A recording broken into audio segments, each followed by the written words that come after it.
नमस्कार दोस्तों। यह कहानी तुम मीत मेरे दिल के का नेक्स्ट पार्ट है। कहानी डालने में थोड़ा लेट हो गया क्योंकि हम घर पर नहीं थे, बाहर थे। आवाज़ ज़्यादा आ रही थी इसलिए हम कहानी बना नहीं पाए। इस गलती के लिए हमें आप लोग माफ़ करिएगा। आज की कहानी सुनिए। बुलबुल उठो, पहचानो अपनी ताकत, भूलो मत कि तुम क्या हो। याद करो जब तुम एक पुलिस वाले को थप्पड़ मार सकती हो। फिर ये तो मामूली सा गुंडा है। कमज़ोर मत बनो इस टुच्चे के सामने, क्योंकि ये बस कमज़ोरी पर ही जोर डालना जानता है। उठो, विश्वास करो मेरा, मेरे साथ खड़ी हो जाओ और करो इसका सामना। रुद्राज ने बुलबुल के सामने अपनी हथेली बढ़ा दी। रुद्राज का सहारा पाकर बुलबुल खुद को मजबूत महसूस करने लगी। हमें आप पर पूरा विश्वास है रुद्र शौकी हंस पड़ा।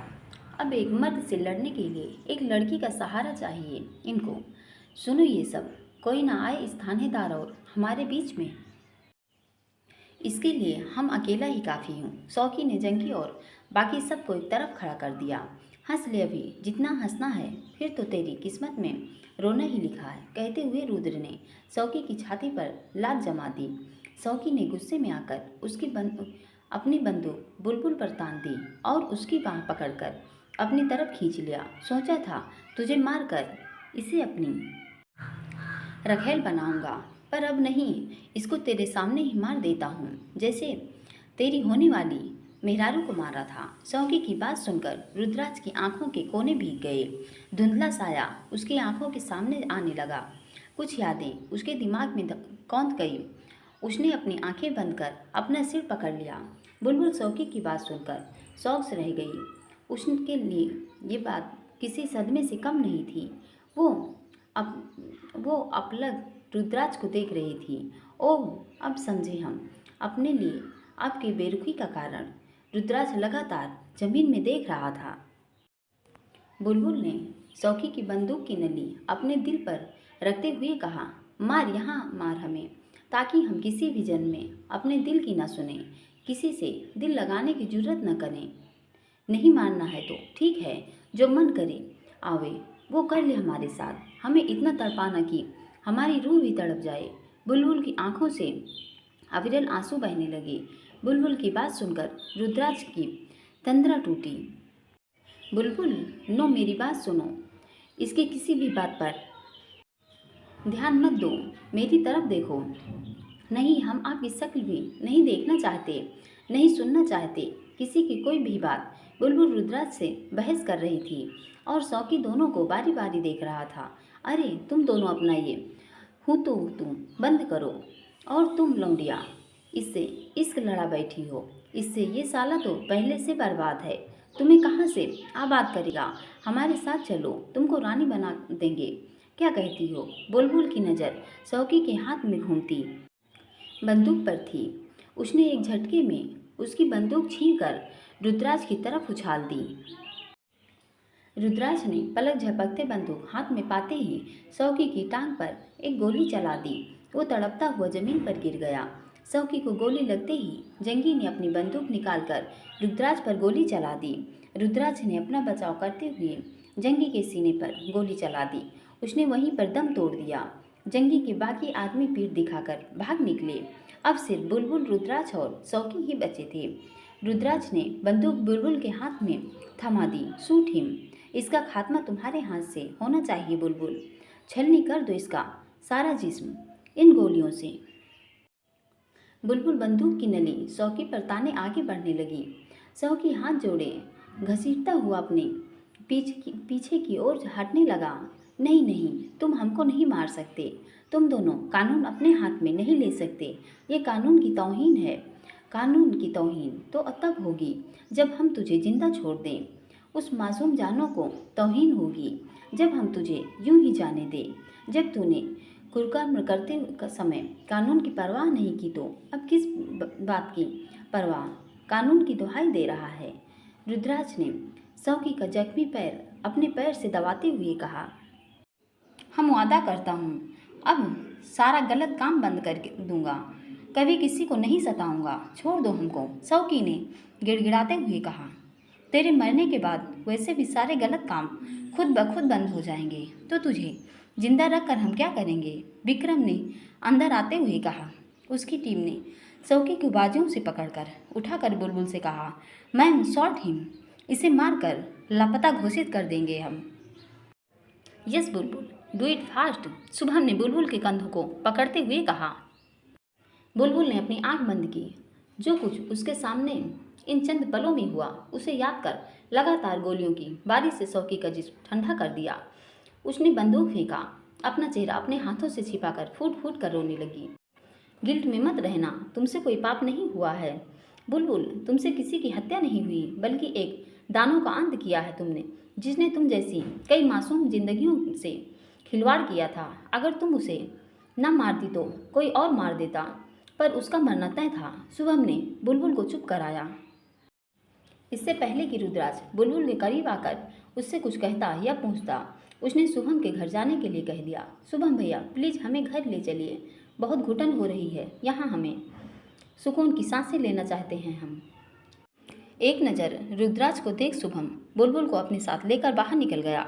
रुद्राज आंखों में नमी लिए बुलबुल को जाते देख रहा था। नाराज हो गई, पर यकीन मानो तुम्हें चोट पहुंचाने का कोई इरादा नहीं था मेरा। समय आने पर सब सच सच बता देना चाहता था तुम्हें, पर सब ऐसे सामने आ जाएगा सोचा नहीं था कभी। जाने अनजाने तुम्हें रुसवा कर बैठा, मगर फिर भी तुम्हें रूठ कर जाने न दूंगा। रूठने का अधिकार है तुम्हारा, पर तुम्हें मनाने का अधिकार तुम मुझसे छीन नहीं सकती। बुलबुल ने मुड़कर एक बार भी रुद्राज को नहीं देखा। विक्रम और उसकी टीम ने शौकी और जंगी को वहीं पर दफना कर उनका किस्सा खत्म कर दिया। सुबह के 5 बजे शुभम बुलबुल को लेकर ठाकुर मेंशन पहुंच गया। उनके पीछे पीछे रुद्राज भी था। सभी उसे सही सलामत देखकर बहुत खुश थे। उसकी माँ ने उसे देखते ही अपने सीने से लगा लिया। मेरी बच्ची, तू ठीक है ना? कुछ हुआ तो नहीं तुझे? एक बार फिर बुलबुल की आंखें बरस पड़ी। आपका आशीर्वाद है और भगवान की कृपा से हम बिल्कुल ठीक हैं माँ। सभी बुलबुल को घेर कर खड़े थे। बाकी बातें बाद में, पहले बच्ची को आराम करने दो। रुद्राज के पापा ने सबको संबोधित करते हुए कहा, जी आप ठीक कह रहे हैं, देखिए कैसे मुरझा गई है बच्ची। अनुराधा जी ने भानु ठाकुर की हाँ में हाँ मिलाई और डिम्पल को उसे ले जाने को कहा। डिम्पल और तरुणी बुलबुल को अपने साथ ले गई। बुलबुल जाते ही उसकी माँ फपक कर रो पड़ी। देखिए ना क्या हालत हो गई है उसकी। अनुराधा जी ने उन्हें संभाला। भगवान का शुक्र कीजिए बहन जी, कोई अनहोनी नहीं हुई। बुलबुल के पापा ने रुद्राज को शुक्रिया किया। धन्यवाद बेटा, आप न होते तो आपकी वजह से आज हमारी बेटी सही सलामत घर आ गई है। आपका यह एहसान हम कैसे चुकाएंगे, समझ नहीं आ रहा। एहसान कैसा अंकल, ये तो मेरा फर्ज और जिम्मेदारी दोनों थी। बाकी आपसे तो कुछ छुपा नहीं है, फिर कैसे कुछ होने दे सकता था उन्हें मैं। रुद्राज की बात का मतलब समझकर बुलबुल के पापा का चेहरा खिल गया। बिछड़े अभी तो हम, बस कल परसों जीऊंगी मैं कैसे इस हालत में बरसों। मौत न आए तेरी याद क्यों आए, हाय लंबी जुदाई, 4 दिनों का प्यार हो रब्बा। बड़ी लंबी जुदाई होठों पे आए तेरी जान दुहाई, हाय लंबी जुदाई, 4 दिनों का प्यार हो रब्बा। उस हादसे को काफ़ी दिन बीत चुके थे। बुलबुल अपने घर आकर भी उदास रहती। रुद्राज की यादों ने उसे बुरी तरह अपनी गिरफ्त में ले रखा था। वो चाहे कर भी उनसे पीछा नहीं छुड़ा पा रही थी। क्या करें हम कि हमारे जहन से आपकी छवि मिट जाए। नहीं रहना चाहते आपकी यादों के सहारे हम, नहीं मर सकते तिल तिल। आपके दिल का हाल हमसे छुपा नहीं है अब। जान गए हैं कि आपके दिल पर किसी और की यादों का पहरा है। उसी के सहारे जीना चाहते हैं आप, मगर हम आपके बिना जी लेंगे, पर आपकी यादों का सहारा लेकर जीना हमें गंवारा नहीं है हमें मंजूर। बुलबुल खुद में सिमट जाना चाहती थी। घर से कॉलेज और कॉलेज से घर तक का सफ़र भी उसे बोझ लगने लगा था। वो जैसे तैसे कॉलेज खत्म करके घर पर ही कैद हो जाना चाहती थी। बुलबुल के परिवार को लगता कि शायद वो अपने साथ हुए हादसे को भुला नहीं पाई है, धीरे धीरे ठीक हो जाएगी। इसलिए वो उसका ध्यान बटाने के लिए इधर उधर की बातें करते। पहले से भी ज़्यादा उसका ध्यान रखा जाने लगा।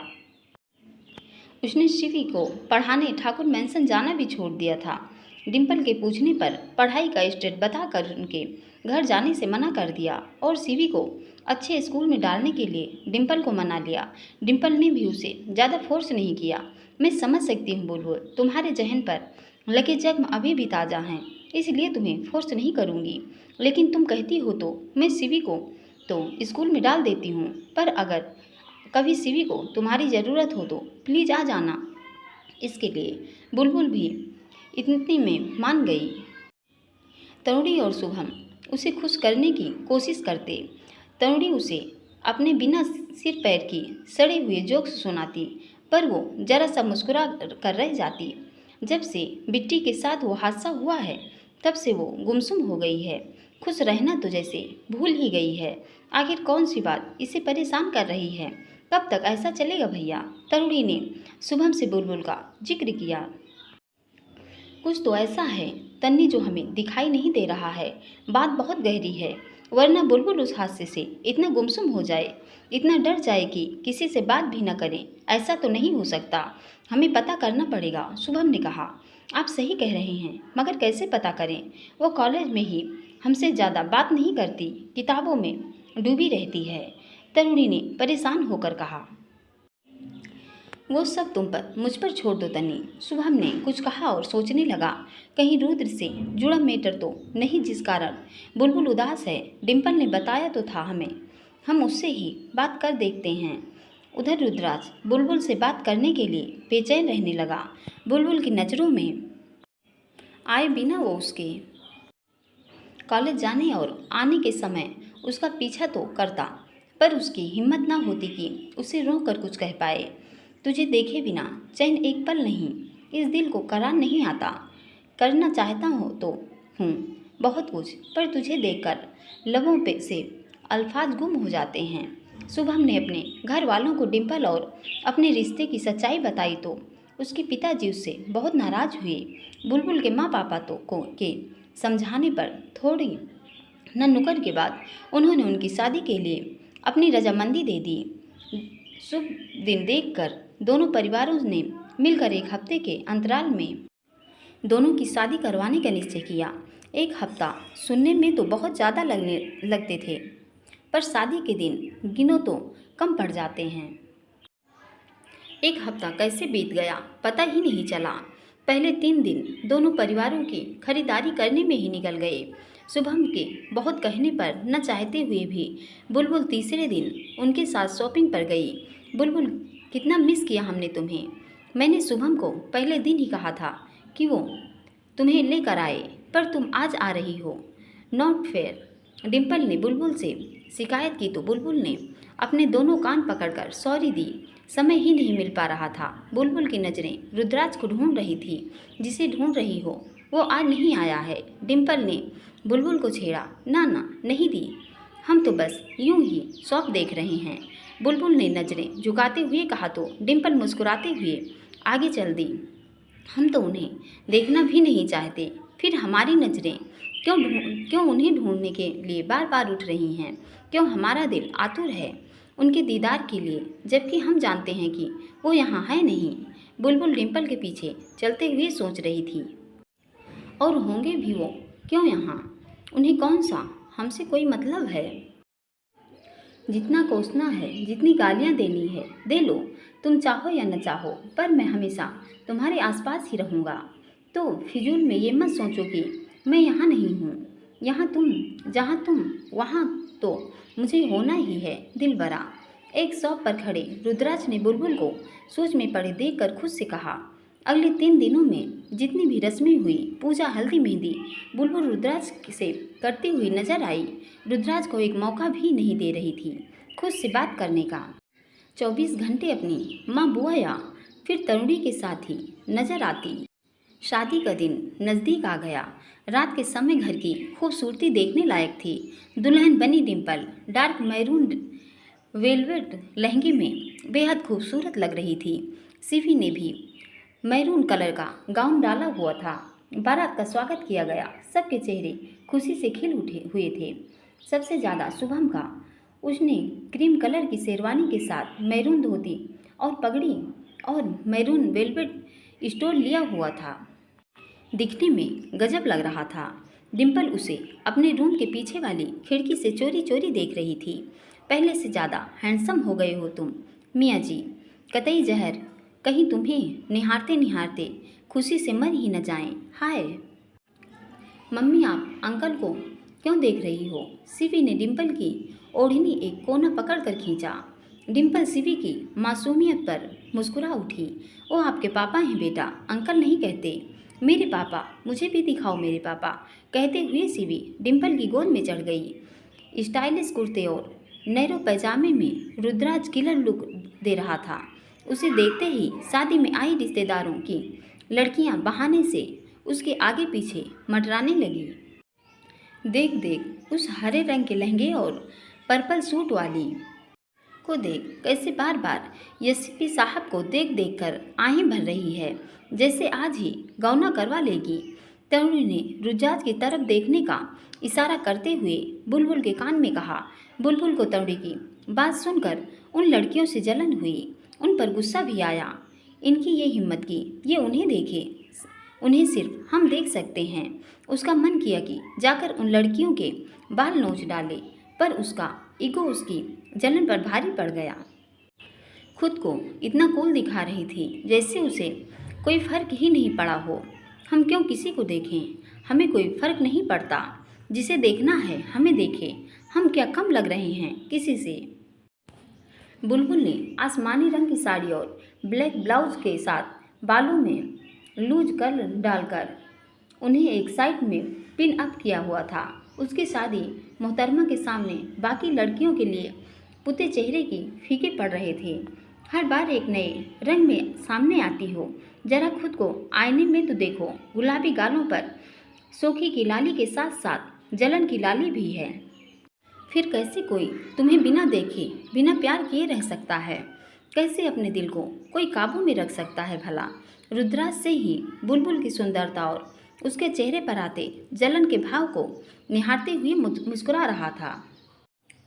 उन्हें ऐसे देखेंगे तो आपकी ही नज़र लग जाएगी सर, विक्रम ने मुस्कुराते हुए रुद्राज के कान में धीरे से कहा। तो वो गला साफ करते हुए इधर उधर देखने लगा। देख लो, बारातियों का स्वागत ठीक से हो रहा है ना, कहकर मुस्कुराते हुए उनके बीच से निकल गया। विक्रम भी मुस्कुरा दिया। आपकी कहानी तो सेट है सर, मुझे भी अपने लिए कोई चक्कर चलाना पड़ेगा, सोचते हुए बुलबुल के साथ खड़ी देखकर तरुणी को देखने लगा। हाँ, इनके पास पूरी दुनिया की खबर होती है, पर खुद से बेखबर। सही है बेटा, मौज है, सोचते हुए वो अपने बालों में हाथ फेरने लगा। बुलबुल शिवी को गोद में उठाए डिम्पल और शुभम के साथ साथ थी। आज कई दिनों बाद उसे खुश देखकर रुद्राज को सुकून मिल रहा था। तुम्हारे चेहरे की ये हंसी देखने के लिए तो मैं तरस ही गया था। जितना दूर भागना है भाग लो, जितना नाराज होना है हो लो, क्योंकि जिस पर मैं तुम्हें अपने करीब लाऊंगा उस पर कोई दूरी, कोई गिला शिकवा नहीं होगा हमारे बीच, बस प्यार ही प्यार होगा। बुलबुल को खुश देखकर रुद्राज के मन ने कहा, क्या मेरी खता इतनी बड़ी है कि तुम्हें मुझे देखना, बात करना भी गंवारा नहीं? रुद्राज सोचने लगा। बुलबुल बेटा, मैं सिंदूर मंदिर में भूल आई हूँ, तुम जाकर ले आओ। अनुराधा जी ने बुलबुल को सिंदूर दान की रस्म के लिए अंदर से सिंदूर लाने को कहा। बुलबुल अंदर गई तो रुद्राज ने उसे टोका। बुलबुल सुनो। कुछ देर के लिए बुलबुल के कदम रुके, पर वो उसे अनसुना करके आगे बढ़ गई। रुद्राज उसके पीछे पीछे मंदिर तक गया, पर जब उसने कोई रिएक्ट नहीं किया तो रुद्राज उसका हाथ पकड़कर एक किनारे ले आया। कितने दिनों से देख रहा हूँ तुम्हें, इग्नोर कर रही हो। बात करना चाह रहा हूँ पर बात करने का मौका नहीं दे रही हो। बुलबुल अभी भी रुद्राज की तरफ नहीं देख रही थी। उसे डर था कहीं वो उसकी आंखों में देखकर पिघल न जाए। रुद्राज ने फिर से बोलना शुरू किया। पहले तो बिना वजह बोलती रहती थी, बेवजह बात करने के मौके ढूंढती रहती थी। अब ऐसा क्या हो गया जो इतना बदलाव आ गया तुम्हारे अंदर? जब देख लो तुम्हारा मुंह ऐसे फूला होता है जैसे मुंह के एक साथ दो गोलगप्पे डाल लिए हो, कहकर रुद्राज मुस्कुराया। तो बुलबुल ने उससे हाथ छुड़ाकर जाना चाहा। ऐसे बिहेव कर रहे हैं जैसे बहुत भोले हैं, कुछ पता ही नहीं है इन्हें। रुद्राज ने उसे जाने से रोकने के लिए अपनी ओर खींचा तो उसका जिस्म बुलबुल के सीने से टकरा गया। दोनों की सांसें आपस में टकरा कर खनक रही थी। बुलबुल के गाल लाल हो गए। उसने आंखें बड़ी करते हुए रुद्राज की आंखों में देखा और उलझन में अपनी तयोड़ी चढ़ा ली। बाहर डीजे से गाने की आवाज़ देखो करीब से, मिले हैं नसीब से, आएगा पल ये फिर कहाँ, आज अचानक तुमसे मिले हम, ये तो नहीं है बेवजह। रुद्राक्ष ने बुलबुल के चेहरे को छेड़ती लटको अपनी 2 अंगुलियों से लपेट कर पीछे कर दिया और उसके कानों में धीरे से फुसफुसाया, क्या हुआ, इतनी उलझन क्यों हो रही है? पहले भी तो ऐसे टकरा चुकी हो, तब तो ऐसी घबराहट नहीं थी चेहरे पर, फिर आज क्यों? पहले भी तो दिल धड़क उठे थे, फिर आज गालों पर ये लाली क्यों? रुद्राक्ष ने बुलबुल के गालों को अपनी 2 अंगुलियों से पिछले हिस्से से सहलाया। कुछ कहना चाहता हूँ तुमसे, पर समझ नहीं आ रहा कैसे कहूँ। बुलबुल ने खुद के जज्बातों पर काबू पाते हुए बिना कुछ बोले अपनी पीठ रुद्राक्ष की तरफ कर पल भर को अपनी आंखें बंद कर ली। बुलबुल की मनोदशा समझते हुए रुद्राक्ष ने भी अपनी पीठ उसकी पीठ की तरफ की और बोलना शुरू किया, सॉरी हो, आई हो तुम समझोगी, तुम सुन रही हो ना, चुप क्यों खड़ी हो? बुलबुल की आवाज़ न सुनकर रुद्राक्ष ने मुड़कर पीछे देखा तो दिल की धड़कनें बढ़ गई। रुदी, क्या कह रहे हो तुम, क्या समझाना चाहते हो? अनुराधा जी बुलबुल की जगह खड़ी थी। मम्मी आप यहाँ? रुद्राक्ष अपनी मम्मी को देख हैरान था। उसने अपना निचला होंठ अपने दांतों में दबा दिया। ओह नो, कहीं इन्होंने कुछ सुन तो नहीं लिया? और ये लड़की कहाँ गई? गई तो गई, कुछ बोल कर भी नहीं गई। हाँ मैं, क्यों? कोई और होना चाहिए था क्या मेरी जगह? अनुराधा जी ने रुद्राक्ष की खिंचाई की। नहीं, मेरा मतलब अभी तो यहाँ मैं। अनुराधा जी ने रुद्राक्ष की बात बीच में काटी। वो बुलबुल को सिंदूर लेने भेजा था यहाँ, उससे देर हो गई तो मैं देखने आ गई, वो तो नहीं दिखी, पर तुम यहाँ अकेले खड़े थे। बोलो, क्या बोल रहे थे तुम? अनुराधा जी ने अपनी साड़ी ठीक करते हुए कहा। हाँ हाँ मम्मी, वो मैं कह रहा था कि डिम्पल और सीपी चली जाएगी तो कितना सोना सोना हो जाएगा ना सब, बहुत याद आएगी उनकी। रुद्राक्ष ने बात बदल दी। हाँ वो तो है, पर घर काटने को दौड़ेगा उनके बिना, पर कोई बात नहीं, लोकल है तो जब मन करेगा मिल आऊँगी तेरे साथ जाकर। और फिर बुलबुल भी तो वहीं रहती है, उससे भी मिलना हो जाया करेगा, बड़ी प्यारी है, घर आती जाती थी तो कितना अच्छा लगता था।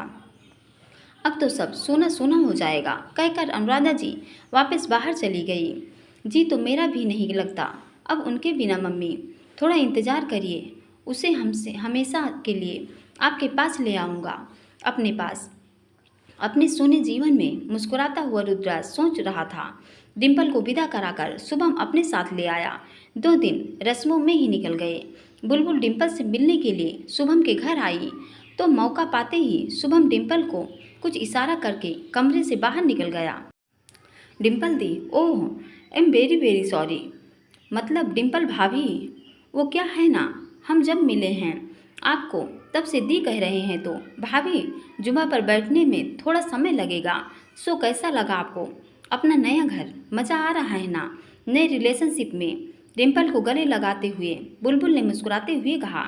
हाँ मज़ा तो बहुत आ रहा है, सब तुम्हारे कारण ही है बुलबुल, जो हम आज इस नए रिश्ते में बंधे हैं, इतनी खुश हैं।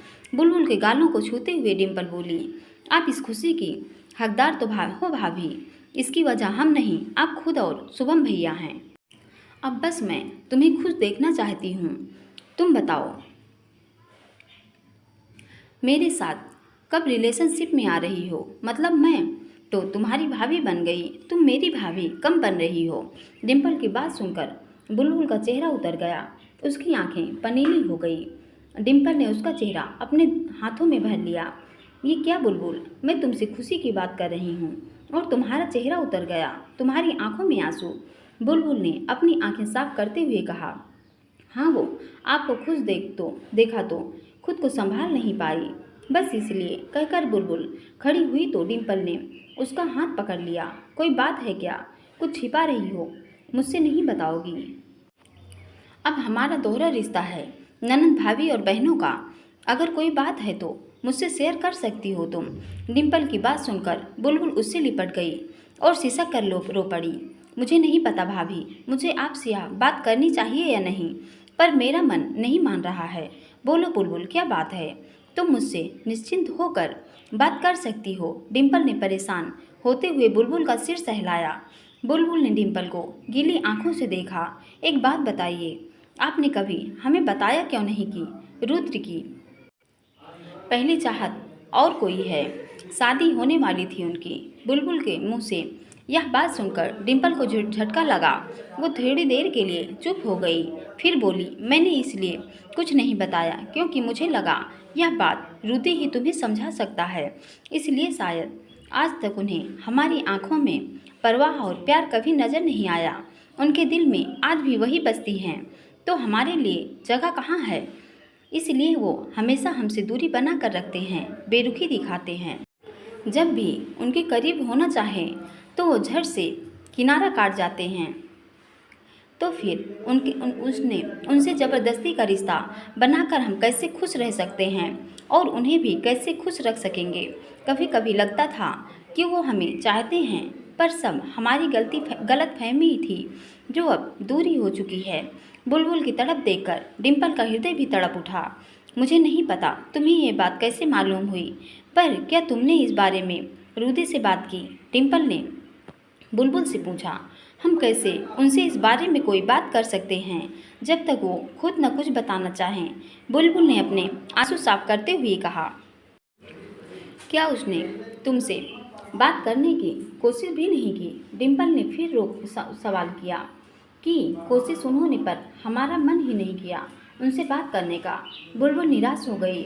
नहीं बुलबुल, ऐसी बात नहीं करते। एट लेस्ट एक बार उसकी बात सुन लो, वो कहना क्या चाहता है। डिम्पल ने बुलबुल से रिक्वेस्ट की। नहीं भाभी, बहुत सुन चुके, अब हिम्मत नहीं है।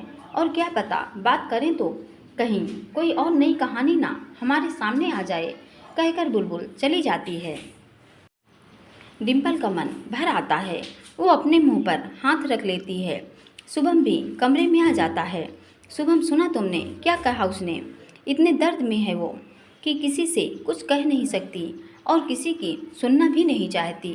हमें कुछ करना होगा शुभम, नहीं तो ये खिली हुई कली मुरझा जाएगी और मैं इसे मुरझाते हुए नहीं देख सकती। डिम्पल ने रूंधे गले से शुभम को कहा। हाँ सुना हमने सब, पर जब तक वो अपने आपस में बात नहीं करेंगे हम भी क्या कर सकते हैं? शुभम ने डिम्पल को समझाते हुए कहा तो वो कुछ नाराज़गी से बोली। वो नहीं करते बात, इसका अर्थ ये तो नहीं कि हम भी कोई इफोर्ट न करें। कुछ न कुछ तो करना ही होगा ना उन्हें मिलाने के लिए तुमसे कुछ। डिम्पल नहीं होगा तो रहने दो, मैं खुद कुछ सोच लूँगी, कहकर डिम्पल जाने लगी तो शुभम ने उसे कमर से पकड़ लिया। ठीक है बेगम, नाराज मत हो, तुम कहती हो तो हम काका से बात करते हैं इस बारे में। हाँ, शुभम ने डिम्पल को अपने सीने से लगा लिया। पर मैं भी हाथ पर हाथ रखकर नहीं बैठ सकती, मुझे उन दोनों से बात करनी ही होगी। मेरे भाई और बुलबुल के प्यार का सवाल है, इनके लिए जो बन पड़ेगा करूँगी। शुभम के सीने से लगे हुए ही डिम्पल ने मन में कहा। शादी के 5 दिन बाद डिम्पल को पगफेरे की रस्म के लिए उसकी माँ, पापा और रुद्राज तीनों लिवाने आए। बुलबुल को उनके आने की खबर हुई तो वो उनसे मिलने चली आई। नमस्ते आंटी अंकल, कैसे हैं आप? बुलबुल ने पैर छूते हुए कहा। रुद्राज भी उन लोगों के साथ बैठा हुआ था। उसने नज़र भर बुलबुल को देखा, पर मजाल है बुलबुल ने उसे एक भी बार देखा हो। वाह क्या बात है, इतना एटीट्यूड, वो भी हमसे सही है। वैसे काफ़ी सूट करता हूँ तुम्हें, आखिर एक सख्त थानेदार की होने वाली बेटर आप हो, इतना गुरूर तो होना चाहिए। सोचकर रुद्राज बुलबुल का एटीट्यूड देखकर मंद मंद मुस्कुरा रहा था। बुलबुल जानती थी कि रुद्राज उसे देख रहा है, तो वो सामने से हटते हुए अनुराधा जी के बगल से आकर खड़ी हो गई। बहुत दिन हुए तुम्हें देखे हो, कैसी हो तुम? अनुराधा जी ने बुलबुल के गालों को छूकर प्यार करते हुए उससे कुशल क्षेम पूछी। जी आपकी कृपा से सब अच्छा है। बुलबुल ने भी प्यार से उनके प्यार का जवाब दिया। बुलबुल, नीलमा जी और बड़ी जीजी दिखाई नहीं दे रही हैं, घर पर नहीं हैं क्या? अनुराधा जी ने कहा तो बुलबुल बोली, जी वो घर पर ही हैं, कुछ काम कर रही हैं, इसलिए हम ही आ गए। पहले आती ही होंगी अभी दोनों। दरअसल मुझे उनसे कुछ बात करनी है, अनुराधा जी ने कहा। बुलबुल को सोचते हुए बोले, आप कहें तो हम अभी जाकर उन्हें बुला लाते हैं। अरे नहीं नहीं, कोई बात नहीं, तुम बैठो, हम जाकर मिल लाते हैं उनसे। कहकर अनुराधा जी अपनी जगह से उठी तो बाहर से आवाज़ आई, किसी को कहीं जाने की ज़रूरत नहीं है बहन जी, तुम याद किए और हम हाजिर हो गए। इतना सुनकर सारे घर वाले हंस पड़ते हैं। मेरे प्यारे दोस्तों, अगर कहानी बोलने में हमसे कोई गलती हुई है तो आप लोग माफ़ करिएगा और आगे की कहानी हम जल्द से जल्द अपलोड करने की कोशिश करेंगे। धन्यवाद।